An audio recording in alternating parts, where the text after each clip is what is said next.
Proverbs chapter 5 from Brenton's Septuagint translation of the Old Testament. Chapter 5, verse 1. My son, attend to my wisdom, and apply thine ear to my words, that thou mayest keep good understanding, and the discretion of my lips gives thee a charge.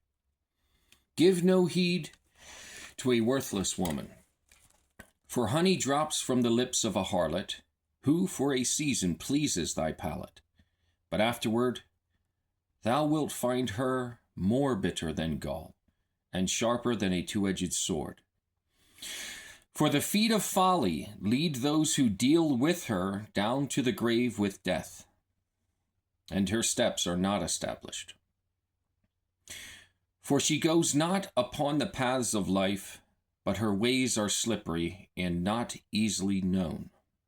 Now then, my son, hear me, and make not my words of none effect. Remove thy way far from her. Draw not near to the doors of her house, lest thou give away thy life to others, and thy substance to the merciless. Lest strangers be filled with thy strength, and thy labors come into the houses of strangers, and thou repent at last, when the flesh of thy body is consumed, and thou shalt say, How have I hated instruction, and my heart avoided reproofs? I heard not the voice of him that instructed me, and taught me, neither did I apply mine ear. I was almost in all evil, in the midst of the congregation and assembly.